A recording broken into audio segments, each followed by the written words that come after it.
Beyond the bridge the road slanted up again, a steep climb through pine and fir and leather leaf, but it was no more than a long mile to the mountain meadow they sought. The snow shining beneath the mid-morning sun still bore the marks of hooves, coming from where a gateway had left a deep furrow in the snow. It could have been nearer the manor, but the possibility of someone standing where your gateway opened was always the danger. The glow of Saidar surrounded Avienda as they rode into the meadow. She had made the gateway to come here from their last stop yesterday afternoon, the manor 100 miles north, so she would weave the gateway to go to Camelin, but the sight of Avienda shining with the power made Elaine go broody. Whoever made the gateway to leave Camelin always ended up making all the others until they returned, since she learned the ground at each place her gateway touched. But on each of their 5 trips, Avienda had asked to make that first gateway. She might simply have wanted to practice, as she claimed, though Elaine hardly had more practice than she did. But another possibility had come to mind. Maybe Avienda wanted to keep her from channeling, in any considerable amount at least, because she was pregnant. The weave that had made them sisters of the same mother could not have been used if either of them had been with child, because the unborn child would have shared in the bond, a thing it could not be strong enough to survive. But surely one of the Aes Sedai in the palace would have said something if channeling was to be avoided in pregnancy.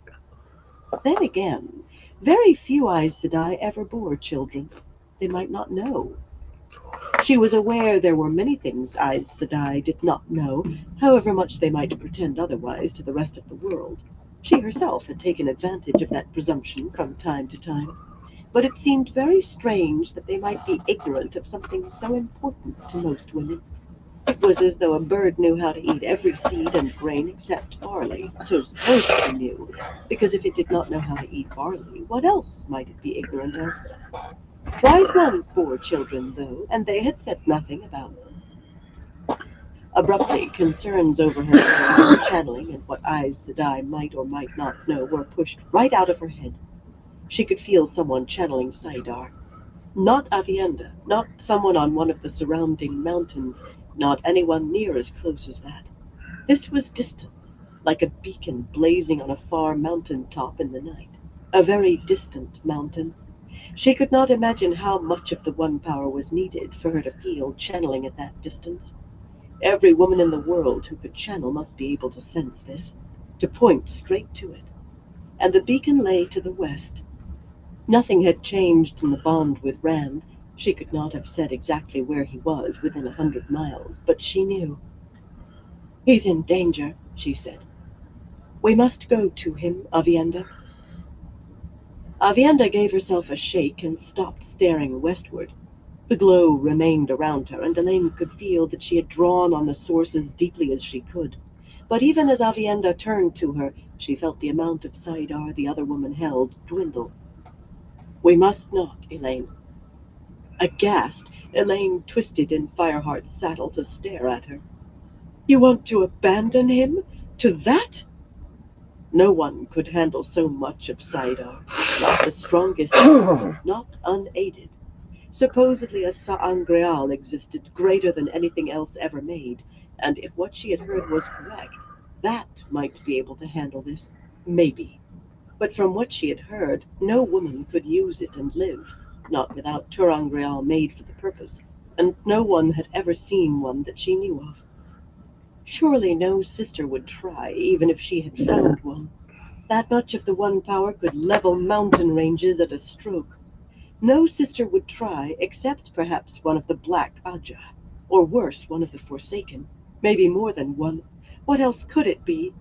And Avienda simply wanted to ignore it when she must know that Rand was there? The guardswomen, unaware, were still waiting patiently on their horses, keeping watch on the tree line around the meadow, and little concerned with that after their reception at the manor, though Casella was watching Elaine and Avienda, a slight frown visible behind the face bars of her helmet. She knew they never delayed at opening a gateway. The men from the manor were gathering around their pack horses, pawing at the bundles, and apparently arguing over whether or not something had been included.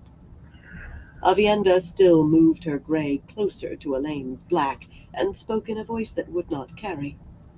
"We know nothing, Elaine. Not whether he is dancing the spears or this is something else. If he dances the spears and we rush in, will he attack us before he knows who we are? Will we distract him because he does not expect us and allow his enemies to win? If he dies, we will find who took his life and kill them, but if we go to him now, we go blindly, and we may bring disaster on our backs."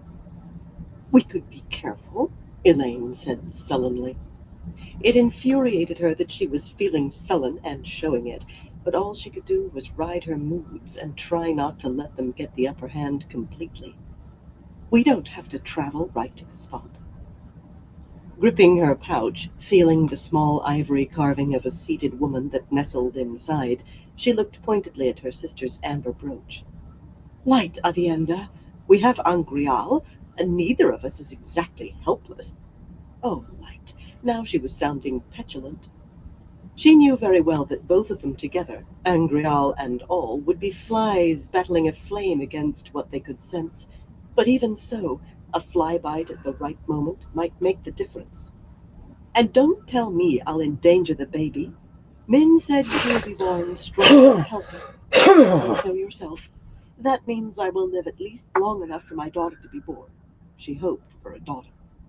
Fireheart chose that moment to nip at the gray, and Siswai nipped back, and for a bit Elaine was occupied with getting her gelding under control, and keeping Avienda from being thrown, and telling Casela that they did not need any help. And by the end of it, she was not feeling sullen any longer. She wanted to smack Fireheart right between his ears. Aside from making the animal obey the reins, Avienda behaved as if nothing had happened at all. She did frown, a little uncertainly, her face framed by the dark wool of her shawl, but her uncertainty had nothing to do with the horse. "I have told you about the rings in Ruidian," she said slowly, and Elaine gave an impatient nod. Every woman who wanted to become a wise one was sent through a Turangrial before she began training.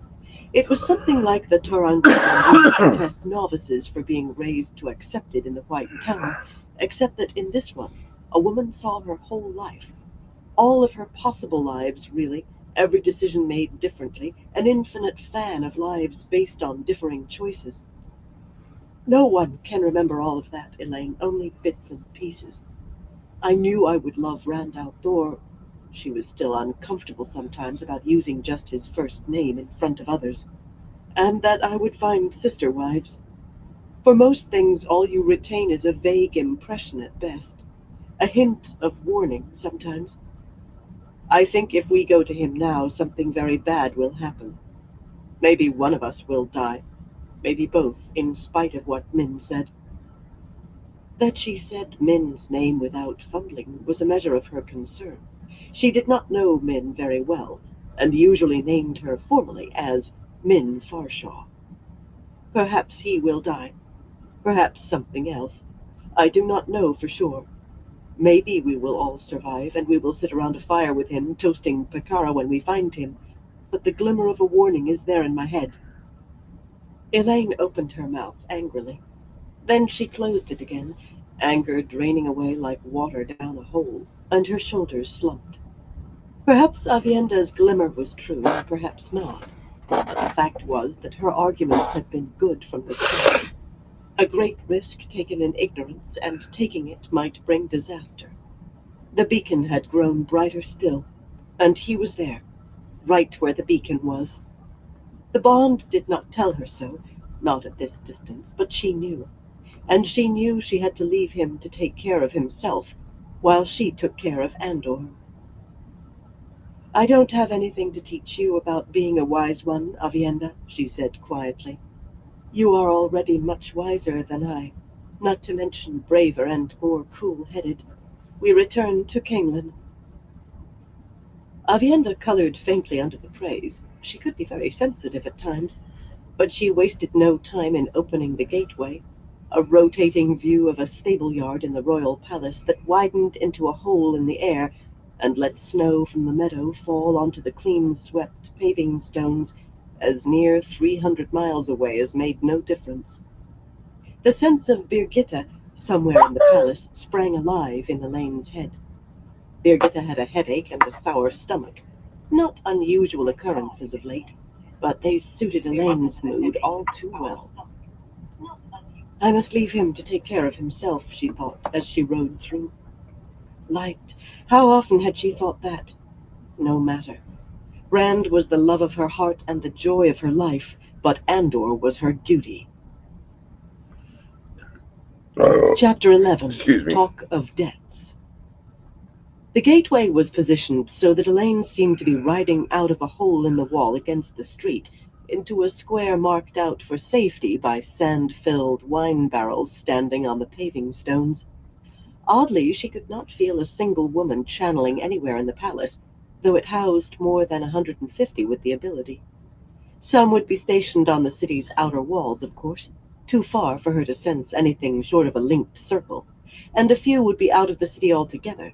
Yet someone in the palace was almost always using Saidar, whether to try forcing one of the captive Suldam to admit that she really could see weaves of the one power, or simply to smooth the wrinkles from a shawl without heating an iron. Not this morning, though.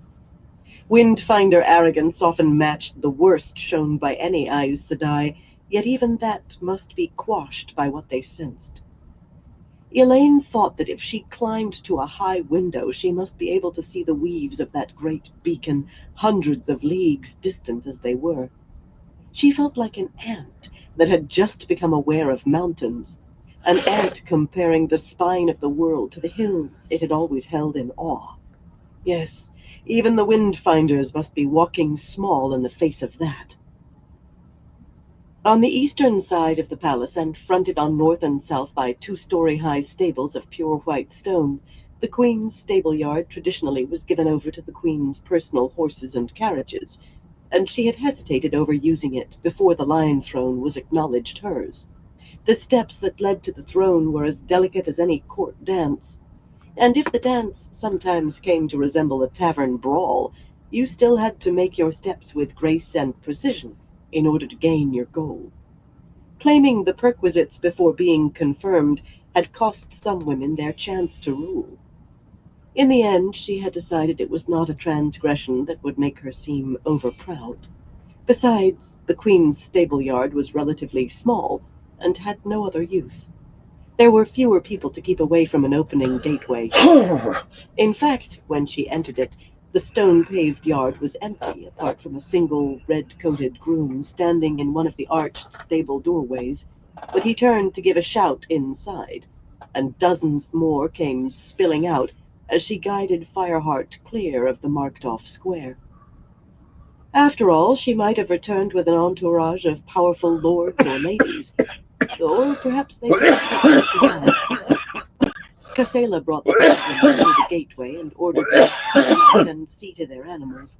She and half a dozen more remained in their saddles, keeping watch over the heads of the people afoot. Even here she would not leave Elaine unguarded, particularly here, where she faced more danger than in any manor she had visited. The Matheran men milled about, getting in the way of grooms and guards while gaping at the white stone balconies and colonnades that overlooked the yard and the spires and golden domes visible beyond. The cold seemed less here than in the mountains. Refusing to let it touch her, as far as she could at present, did not make her totally unwell. But men and women and girls still breathed faint fumes of mist. The odor of horse dung seemed strong, too, after the cool air of the mountains. A hot bath in front of a roaring fire would be welcome. Afterward, she would have to plunge back into the business of securing the throne, but right now a long soak would be just the thing. A pair of grooms ran to Fireheart. One took his bridle with a hurried curtsy for Elaine, more concerned with seeing that the tall gelding made no bother while Elaine dismounted than with making courtesies herself, and another who made his bow and remained bent with his hands making a stirrup for Elaine. They gave more than a glance at the view of a snow-covered mountain meadow where they would normally see a stone wall. The stable workers were accustomed to gateways by now. She had heard that they garnered drinks in the taverns by boasting of how often they saw the power used, and the things they supposedly had seen done with it. Elaine could imagine what those tales sounded like by the time they reached Aramilla. She rather enjoyed the thought of Aramilla chewing her fingernails. As she set foot on the paving stones, a cluster of guardswomen appeared around her, in crimson hats with white plumes lying flat on the broad brims, and lace-edged crimson sashes, embroidered with the white lion that slanted across their bright breastplates. Not until then did Casella take the remainder of Elaine's escort to the stable.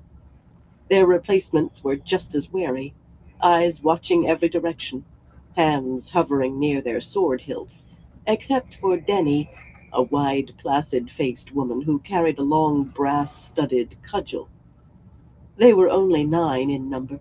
Only 9, Elaine thought bitterly. I need only 9 bodyguards in the royal palace itself. Yet everyone who carried a sword was expert.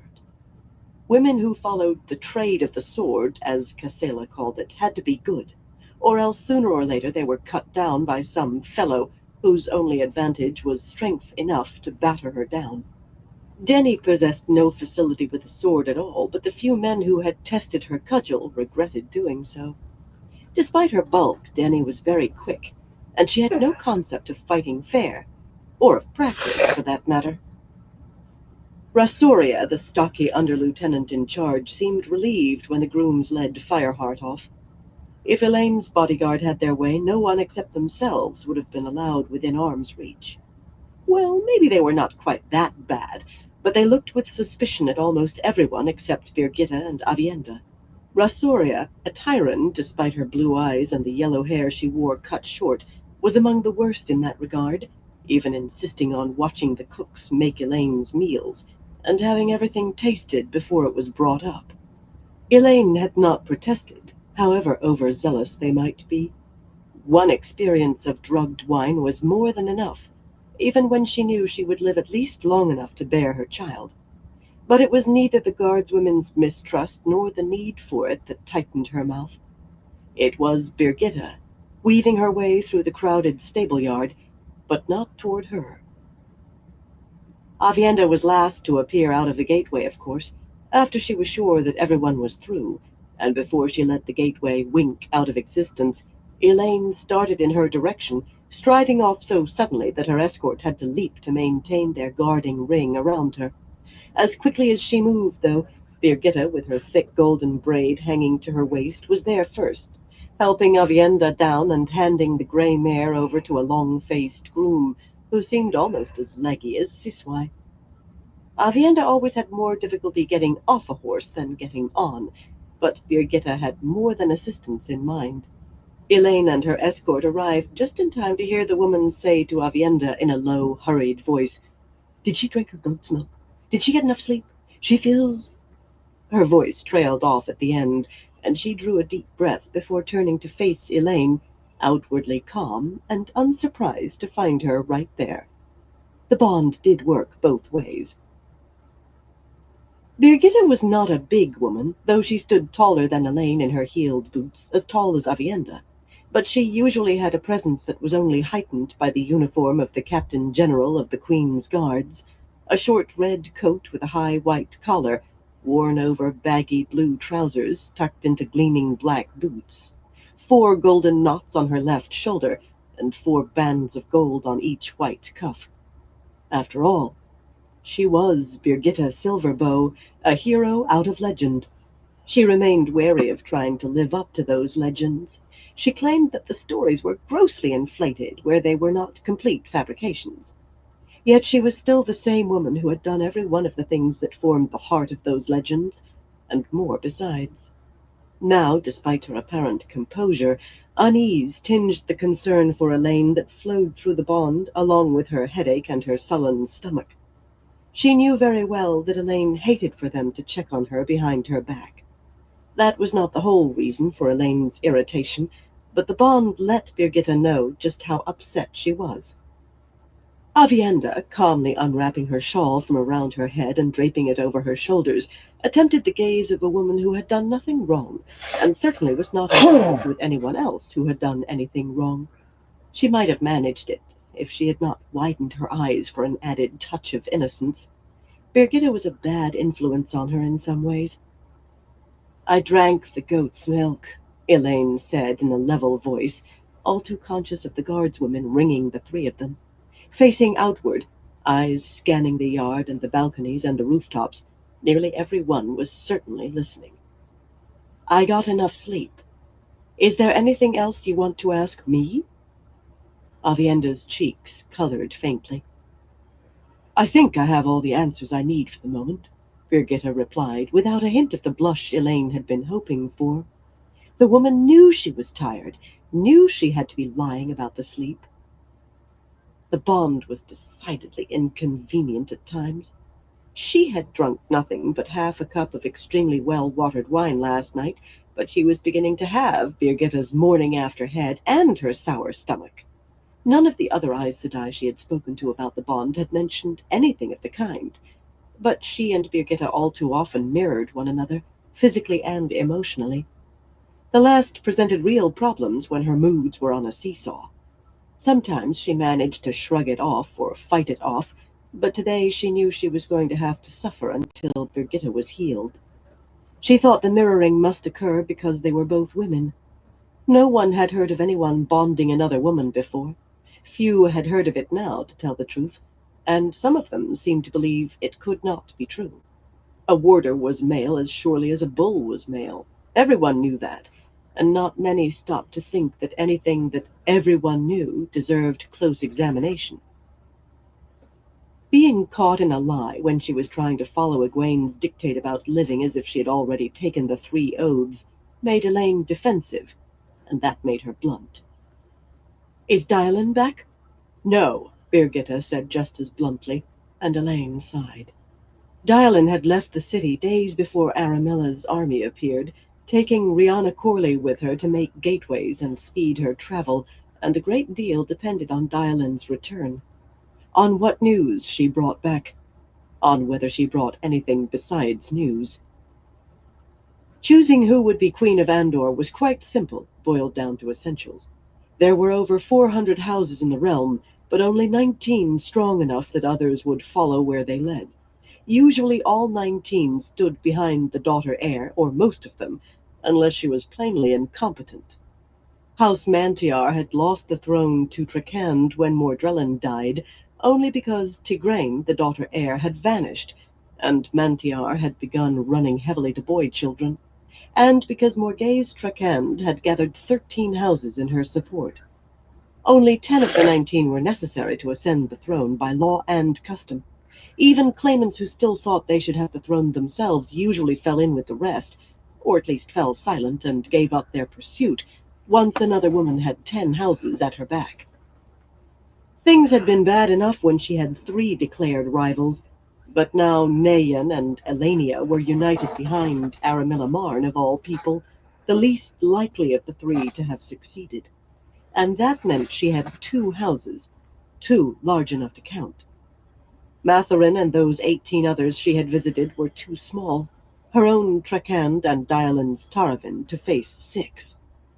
Oh, Dyalan insisted that Karand, Koalan, and Renshar would come to Elaine, and Norwellin and Pendar and Tremaine besides.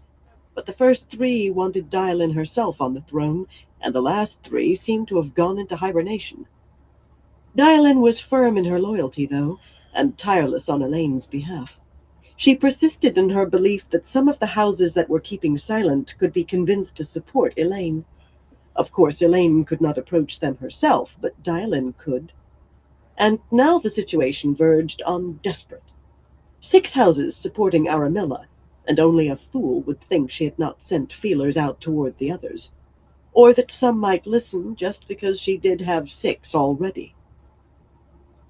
Despite the fact that Kassela and her guards had vacated the courtyard, Elaine and the others had to thread their way across the paving stones through a crowd. The men from Mathurin were finally down off their horses, but they were still moiling about, dropping their halberds and picking them up only to drop them again, trying to unload their pack-horse there in the stable-yard. One of the boys was chasing a chicken that somehow had gotten loose and was scuttling between the horse's legs, while one of the wrinkled old men shouted encouragement, though whether for the boy or the chicken was unclear.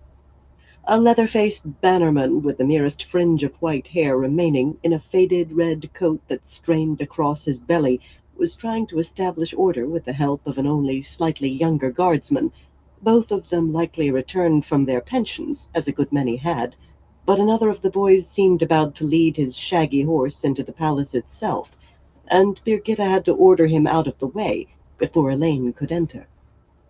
The boy, a fuzz-cheeked lad who could not have been above 14, gaped at Birgitta as widely as he had at the palace. She was certainly more picturesque in her uniform than the daughter heir in a riding dress, and he'd already seen the daughter heir. Rasuria gave him a shove back toward the old bannerman, shaking her head. "I don't flaming know what I can do with them," Birgitta grumbled, as a maid liveried in red and white took Elaine's cloak and gloves in the small entry hall. Small in terms of the royal palace. With gilded stand lamps flickering between narrow, fluted white columns, it was half again the size of Matherin's main entry hall, though the ceiling was not so high. Another maid with the white line on the left breast of her dress, a girl not that much older than the boy who had tried to bring his horse inside, offered a ropework silver tray with tall cups of steaming spiced wine, before simultaneous frowns from Avienda and Birgitta made her shy back. "The flaming boys fall asleep if they're put on guard," Birgitta went on, scowling at the retreating maid. "The old men stay awake, but half can't remember what they're flaming supposed to do if they see somebody trying to scale the bloody wall, and the other half together couldn't fight off 6 shepherds with a dog." Avienda raised an eyebrow at Elaine and nodded. "They aren't here to fight," Elaine reminded them, as they started down a blue-tiled corridor, lined with mirrored stand lamps and inlaid chests. Birgitta and Avienda on either side of her, and the guardswomen spreading out a few paces ahead of them and behind. Light, she thought. I wouldn't have taken the wine. Her head pounded in rhythm with Birgitta's, and she touched her temple, wondering whether she should order her warder to go find healing immediately. Birgitta had other ideas, though. She eyed Rasuria and the others in front, then looked over her shoulder and motioned those following to fall back a little more. That was strange. She had hand-picked every last woman in the guards, and she trusted them. Even so, when she spoke, it was in a hurried, near whisper, bending her head close to Elaine. "Something happened just before you returned. I was asking Sumiko if she'd heal me before you got back, and she suddenly fell over in a faint. Her eyes just rolled up in her head, and down she went. It isn't only her. Nobody will admit a flaming thing, not to me, but the other kin I've seen have been jumping out of their bloody skins, and the Windfinders too. Not one of them could spit if she had to. You were back before I could find a sister, but I suspect they'd give me the fish-eye too. They'll tell you, though." The palace required the population of a large village to keep running, and servants had begun to appear, liveried men and women scurrying along the corridors, flattening themselves against the wall or ducking into crossing hallways to make room for Elaine's escort, so she explained the little she knew in as soft a voice and as few words as possible. Some rumors she did not mind reaching the streets and inevitably Aramilla, but tales of Rand could be as bad as tales of the Forsaken by the time they were twisted through a few retellings. Worse in a way. No one would believe the Forsaken were trying to put her on the throne as a puppet. "In any event," she finished, "it's nothing to do with us here." She thought she sounded very convincing, very cool and detached, but Avienda reached out to squeeze her hand, for an Aiel as much as a comforting hug with so many people to see, and Birgitta's sympathy flooded through the bond. It was more than commiseration. It was the shared feeling of a woman who had already suffered the loss she herself feared, and more. Guidal Kane was lost to Birgitta as surely as if he were dead, and on top of that, her memories of her past lives were fading. She remembered almost nothing clearly before the founding of the White Tower, and not all of that. Some nights the fear that Guidal would fade from her memory too, that she would lose any remembrance of actually having known and loved him, left her unable to sleep until she drank as much brandy as she could hold. That was a poor solution, and Elaine wished she could offer a better. Yet she knew her own memories of Rand would not die until she did, and she could not imagine the horror of knowing those memories might leave her. Still, she hoped someone healed Birgitta's morning-after head soon, before her own split open like an overripe melon. Her ability with healing fell short of the task, and Avienda's was no stronger. Despite the emotion she could feel in Birgitta, the other woman kept her face smooth and unconcerned. "The Forsaken," she muttered dryly, and softly. That was not a name to bandy about. "Well, as long as it has nothing to do with us, we're bloody all right." A grunt that might have been a laugh gave her the lie. But then, although Birgitta said she had never been a soldier before, she had a soldier's view. Long odds were usually the only odds you could find, but you still had to get the job done. "I wonder what they think of it," she added, nodding toward the four Aes Sedai who had just stepped out of a crossing corridor down the hallway. Vandene, Marililla, Saritha, and Cariana had their heads together as they walked. Or rather, the last three were clustered around Vandene, leaning toward her and talking with urgent gestures that made the fringes on their shawls sway. Vandene glided along slowly as if she were alone, paying no heed. She'd always been slender, but her dark green dress, embroidered with flowers on the sleeves and shoulders, hung on her as though made for a stouter woman, and the white hair gathered at the nape of her neck seemed in need of a brush. Her expression was bleak, but that might have had nothing to do with whatever the other sisters were saying. She had been joyless ever since her sister's murder. Elaine would have wagered that dress had belonged to Adelius. Since the murder, Vandene wore her sister's clothes more often than her own. Not that that accounted for the fit. The two women had been of a size, but Vandene's appetite for food had died with her sister. Her taste for most things seemed to have died then. Saritha, a brown whose dark, square face was not yet touched with agelessness, saw Elaine just then, and put a hand on Vandene's arm as if to draw her up the corridor. Vandene brushed the Tyran woman's hand away and glided on with the merest glance at Elaine, disappearing on along the hallway they had come out of. Two women in novice white, who had been following the others at a respectful distance, offered quick curtsies to the remaining sisters and hastened after Vandene. Marililla, a tiny woman in dark gray that made her Kyrianan paleness seem like ivory, stared as if she might follow. Cariana adjusted her green-fringed shawl on shoulders wider than those of many men, and exchanged quiet words with Saritha. The pair of them turned to meet Elaine as she approached, making her curtsies almost as deep as the novices had given them. Marililla noticed the guardswomen and blinked, then noticed Elaine and gave a start. Her curtsy matched the novices. Marililla had worn the shawl for over 100 years, Cariana for more than 50, and even Saritha had worn it longer than Elaine Trakand. But standing among Aes Sedai went with strength in the power, and none of these three was more than middling strong among sisters. In Aes Sedai eyes, increased strength gave, if not increased wisdom, at least increased weight to your opinions. With a sufficient gap, those opinions became commands. Sometimes Elaine thought the Kin's way was better. "I don't know what it is," she said, before any of the other Aes Sedai could speak. "But there is nothing we can do about it, so we might as well quit worrying. We have enough right in front of us without fretting over things we can't affect." Rosaria half turned her head, frowning and plainly wondering what she had missed. But the words smoothed the anxiety from Saritha's dark eyes. Perhaps not from the rest of her, since her hands moved as if she wanted to smooth her brown skirts.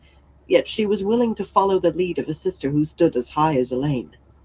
Sometimes there were advantages to standing high enough that you could quell objections with a sentence. Cariana had already regained serenity, if she had ever lost it. It sat easily on her, though she looked more like a wagon driver than an Aes Sedai, despite her beryl-slashed silks and smooth, ageless, coppery face. But then, greens usually were made of tougher stuff than browns. Marililla did not look at all serene. Wide eyes and half-parted lips gave her the appearance of startlement. That was usual for her, though. Elaine continued along the hallway, hoping they would go about their business, but Marililla fell in beside Brigitta. The Grey should have taken primacy among the three, but she had developed a tendency to wait for someone to tell her what to do, and she shifted over without a word when Saritha politely asked Birgitta to give her room. The sisters were unfailingly courteous to Elaine's warder when she was acting as Captain General. It was Birgitta as warder they tried to ignore. Avienda received no such civility from Cariana, who elbowed in between her and Elaine. Anyone not trained in the White Tower was a wilder by definition, and Cariana despised wilders. Avienda pursed her lips, though she did not draw her belt-knife or even suggest that she might, for which Elaine was grateful. Her first sister could be precipitate at times. On second thought, she would have forgiven a little hastiness from Avienda right then. Custom forbade rudeness toward another Aes Sedai under any circumstances, but Avienda could have growled threats and waved her knife to her heart's content. That might have been enough to make the threesome leave, even if in a tizzy. Cariana did not seem to notice the cool green gaze marking her. "I told Marililla and Saritha it was nothing we could do anything about," she said calmly. "But shouldn't we be ready to flee if it comes closer? There's no shame flying from that. Even linked, we would be moths fighting a forest fire. Van Deen wouldn't bother to listen." "We really should make some sort of preparations, Elaine," Saritha murmured absently, as if making lists in her head. "It's when you don't make plans that you wish you had. There are a number of volumes in the library here that mustn't be left behind. I believe several can't be found in the Tower Library." "Yes." Marililla's voice was breathless, and as anxious as her large, dark eyes. "Yes, we really should be ready to go. Perhaps we should not wait. Surely going from necessity would not violate our agreement? I am sure it would not." Only Brigitta as much as glanced at her, but she flinched. "If we do go," Cariana said, as if Marililla had not spoken, "we'll have to take all of the kin with us. Allow them to scatter, and the light only knows what they'll do or when we will ever catch them again, especially now that some have learned to travel." There was no bitterness in her voice, though only Elaine among the sisters in the palace could travel. It seemed to make a difference to Cariana that the kinswomen had begun in the White Tower, even if most had been put out and a few had run away. She had identified no fewer than 4 of them herself, including one runaway. At least they were not wilders. Saritha's mouth tightened, though. It weighed on her that several kinswomen could weave gateways, and she had very different notions of the kin. Normally she limited her objections to the occasional frown or disparaging grimace, since Elaine had made her own views clear, but the stress of the morning seemed to have loosened her tongue. "We do indeed need to take them with us," she said in a cutting tone. "Else they'll all be claiming to be Aes Sedai as soon as they're out of our sight. Any woman who maintains she was put out of the tower over 300 years ago will claim anything. They need to be kept under a close watch, if you ask me, instead of going about as they please, most especially those who can travel. They may have gone where you told them and come back so far, Elaine, but how long before one of them doesn't return? Mark my words. Once one of them escapes, others will follow, and we will have a mess on our hands we'll never clean up." "There is no reason for us to go anywhere," Elaine said firmly, as much for the guards as for their sisters. That distant beacon was still in the same spot where she had first sensed it, and if it did move, the chance seemed small that it would move toward Camelin, much less actually come there. But a rumor that Aes Sedai were planning flight might be enough to engender a stampede, mobs clawing to reach the gates ahead of whatever could frighten Aes Sedai. An army sacking the city would not kill as many. And these 3 chattered away as if there were no one to hear but the wall hangings. There was some excuse for Marillilla, but not the others. "We will remain here as the Amyrlin seat has commanded until the Amyrlin commands otherwise. The kinswomen will continue to receive every courtesy until they are welcomed back into the tower, and that is the Amyrlin's command too, as you very well know. And you will continue teaching the Windfinders and go about your lives as Aes Sedai should. We are supposed to deal with people's fears and soothe them, not spread senseless gossip and panic." Well, perhaps she had been a touch more than firm. Saritha put her gaze on the floor tiles like a rebuked novice. Marillilla flinched again at mention of the Windfinders, but that was to be expected. The others gave lessons, but the sea folk held Marillilla as tightly as they did one of their apprentices. She slept in their quarters, and normally was not seen without 2 or 3 of them, and her trailing meekly at their heels. They refused to accept anything less than meekness from her. "Of course, Elaine," Cariana said hastily. "Of course. None of us would suggest disobeying the Amyrlin." Hesitating, she adjusted her green-fringed shawl over her arms, seemingly occupied with setting it just so. She did spare a pitying look for Marillilla. "But speaking of the sea folk, could you tell Van Deen to take her share of the lessons?" When Elaine said nothing, her voice took on an edge that would have been called sullen in anyone not Aes Sedai. "She says she's too busy with those 2 runaways, but she finds enough time to keep me talking some nights until I'm half asleep. That pair is already so cowed they wouldn't squeak if their dresses caught fire. They don't need her attention. She could take her portion of teaching those cursed Wilders. Van Deen needs to start behaving as an Aes Sedai, too." Standing or no, rebuke or no, she gave Elaine a baleful glare that took her a moment to smother. Elaine had been the one who made the bargain that led to Aes Sedai having to teach Windfinders, but so far she herself had managed to miss giving more than a handful of lessons, claiming the press of other more important duties. Besides, the sea folk saw a shore-bound teacher as a hireling, even an Aes Sedai, and a hireling with less standing than a scullion at that, a scullion who might try to cheat on her labor. She still thought Nynaeve had gone away just to avoid giving those lessons. Certainly no one expected to end up in Marililla's state, but even a few hours at a time was bad enough. "Oh, no, Cariana," Saritha put in, still avoiding Elaine's eye, and Marililla's. In her opinion, the Grey had gotten herself into this fix and thus deserved what came of it, but she did try not to rub salt in the wounds. "Van Deen is distraught over her sister, and Kirstian and Zarya help her occupy her mind." Whatever she thought of the other kin, she accepted that Zarya was a runaway, as she had to, since Zarya was one of those Cariana had recognized, and if Kirstian must be a liar, her own lie would make her pay in full for that. Runaways were not treated kindly. I spend hours with her, too, and she almost never talks of anything but Adelius. It's as if she wants to add my memories to her own. I think she needs to be allowed as much time as she needs, and those 2 keep her from being alone too often." Giving Elaine a sidelong glance, she drew breath. "Still, teaching the Windfinders is certainly challenging.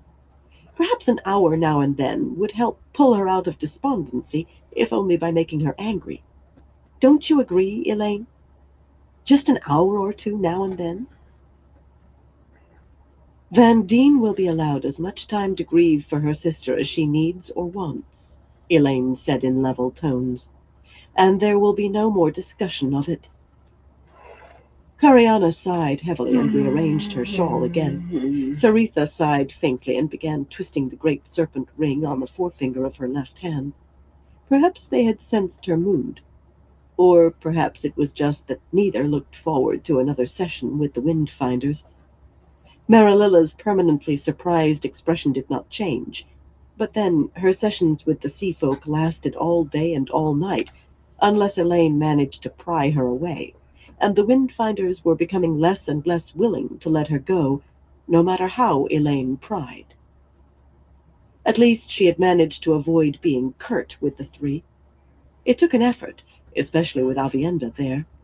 Elaine did not know what she would do if she ever lost her sister. Van Deen was not only grieving for a sister, she was searching for Adelius's murderer, and there could be no doubt that the killer was Marilyn Devon, Cariana Franci, or Saritha Tomares. One of them, or worse, more than one. The charge was hard to believe of Marililla in her present condition, but it was not easy to believe of any sister. As Birgitta had pointed out, one of the worst dark friends she had ever met during the Trolloc Wars was a mild-as-milk lad who jumped at loud noises and poisoned an entire city's water supply. Avienda's suggestion was to put all three to the question, which had horrified Birgitta. But Avienda was considerably less in awe of Aes Sedai than she once had been. The proper courtesies must be maintained until there was evidence to convict. Then there would be no courtesy at all. "Oh," Saritha said, brightening suddenly. "Here's Captain Mellar. He was a hero again while you were gone, Elaine." Is there for a second. Avienda gripped the hilt of her belt knife, and Birgitta stiffened. Cariana's face went very still, very cold, and even Marililla managed a disapproving hauteur. Neither sister made any secret of her dislike for Doylan Mellar. With a narrow face, he was not pretty or even handsome, yet he moved with a swordsman's lithe grace that spoke of physical strength.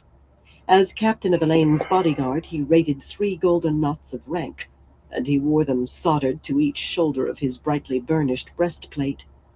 An ignorant observer might have thought he outranked Birgitta. The falls of snow-white lace at his throat and wrists were twice as thick and twice as long as those worn by any of the guardswomen, but he had left off the sash again, perhaps because it would have obscured one set of golden knots. He claimed that he wanted nothing more in life than to command her bodyguard, yet he frequently talked of battles he had fought as a mercenary. It seemed he had never been on the losing side, and victory had often come from his unsung efforts on the field. He swept off his white-plumed hat in a deep, flourishing bow, managing his sword deftly with one hand, then offered a slightly lesser to Birgitta, with an arm across his chest in salute. Elaine arranged a smile on her face. "Saritha says you were a hero again, Captain Mellar. How so?" "Nothing more than my duty to my queen." Despite a voice thick with self-deprecation, his answering smile was warmer than it should have been. Half the palace thought him the father of Elaine's child. That she had not crushed that rumor seemed to make him believe he had prospects. The smile never reached his dark eyes, though. They remained as cold as death. "My duty to you is my pleasure, my queen." "Captain Mellar led another sortie without orders yesterday," Birgitta said in a carefully even voice. This time the fighting almost spilled into the Farmading gate, which he had ordered left open against his return. Elaine felt her face growing hard. "Oh, no," Saritha protested. "It wasn't like that at all. 100 of Lord Luan's armsmen tried to reach the city in the night, but they left it too late, and sunrise caught them. So did 3 times their number of Lord Nason's men. If Captain Mellar hadn't opened the gates and led a rescue, they'd have been cut to pieces inside of the walls. As it was, he managed to save 80 for your cause." Smiling, Mellar basked in the Aes Sedai's praise as if he had not heard Birgitta's criticism. Of course, he seemed unaware of Cariana and Marililla's disapproving stares, too. He always managed to ignore disapproval. "How did you know they were Lord Luan's men, Captain?"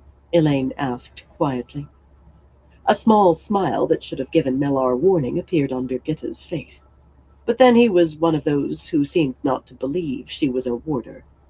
Even if he did, few except warders and Aes Sedai knew what the bond entailed. If anything, Mellar's expression grew more smug. "I didn't go by banners, my queen. Anybody can carry a banner. I recognized Jurad Akan through my looking-glass. Akan is Luan's man to his toenails. Once I knew that," he made a dismissive gesture in a flurry of lace.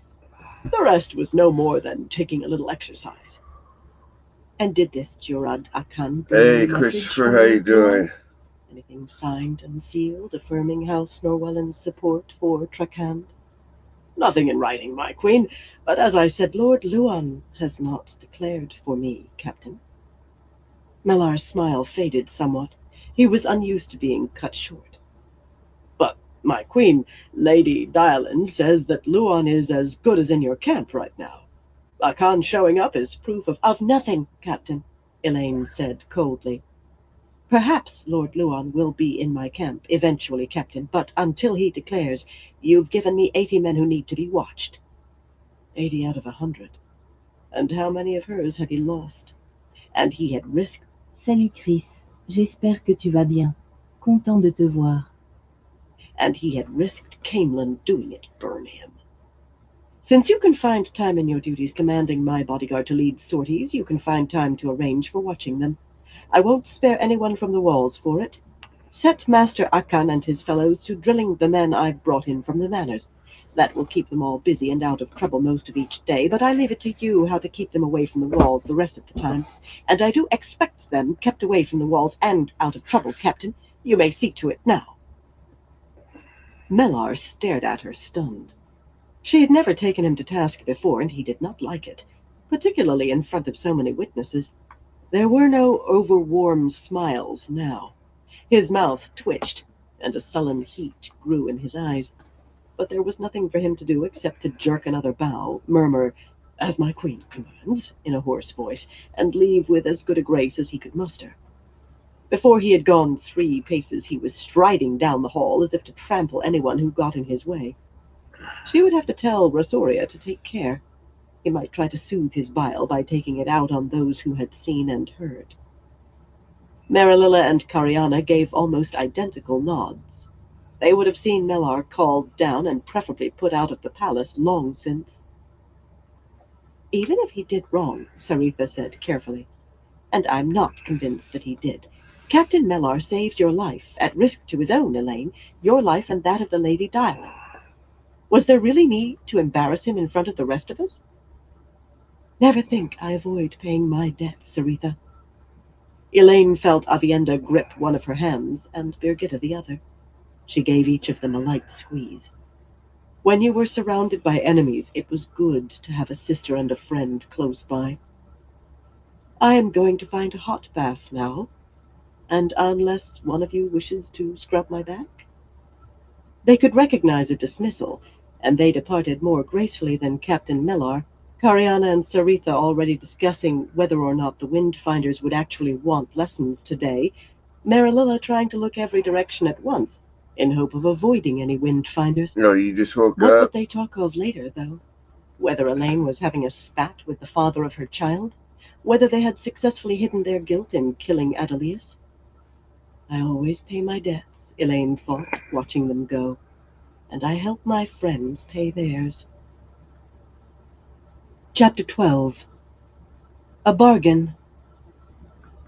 A bath was not hard to find, though Elaine had to wait in the hall frowning at the lion-carved doors of her apartments, drafts flickering the mirrored stand lamps, while Rosoria and 2 of the guards women went in to search.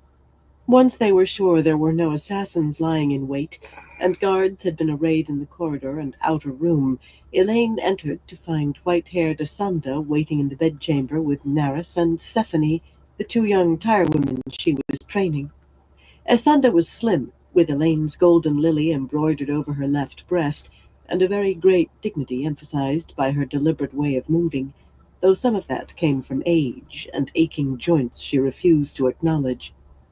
Naris and Stephanie were sisters, fresh-faced, sturdy, and shy-eyed, proud of their livery and happy to have been chosen out for this rather than cleaning hallways, but almost as much in awe of Asanda as of Elaine. There were more experienced maids available, women who had worked years in the palace, but sadly, girls who had come seeking any sort of work they could find were safer. 2 copper bathtubs sat on thick layers of toweling laid atop the rose-colored floor tiles where one of the carpets had been rolled up, evidence that word of Elaine's arrival had flown ahead of her. Servants had a knack for learning what was happening that the tower's eyes and ears might envy. A good blaze in the fireplace and tight casements in the windows made the room warm after the corridors, and Asanda waited only to see Hell yeah, Lane enter the room before sending he's Stephanie off asleep at a in his run room to right fetch the now. men with the hot water. That would be brought up in double-walled Give me 1 pails with second. lids to keep it from getting cold on the way from the kitchens, though it might be delayed a little by guardswomen checking to make sure there were no knives hidden in the water. Avienda eyed the second bathtub almost as doubtfully as Asunda eyed Birgitta, the one still uneasy about actually stepping into water, and the other still not accepting that anyone more than necessary should be present during a bath. But the white-haired woman wasted no time before quietly bustling Elaine and Avienda both into the dressing-room, where another fire on a wide marble hearth had taken the chill from the air. It was a great relief to have Asunda to help her out of her riding clothes, knowing that she had more ahead of her than a hasty wash and a show of ease, while worrying about how quickly she could move on to her next destination. Other pretenses awaited the light helper, and other worries, but she was home, and that counted for much. She could almost forget about that beacon shining in the west. Almost. Well, not at all, really, but she could manage to stop fretting over it as long as she did not dwell on the thing. By the time they had been undressed, with Avienda slapping Naris's hands away and removing her own jewelry, doing her best to pretend that Naris did not exist, and her garments were somehow removing themselves. By the time they had been bundled into embroidered silk robes and had their hair tied up in white toweling, Avienda tried to wrap the towel. Alright, everyone, I'm gonna call into this live for tonight. I'm not feeling too good right now, so I'm gonna let all y'all go for tonight and see if I can't lay down and start feeling better. But I want to thank everyone for stopping by and everyone who continues to stop by. I definitely appreciate all y'all support. Till next time, everyone, y'all stay safe.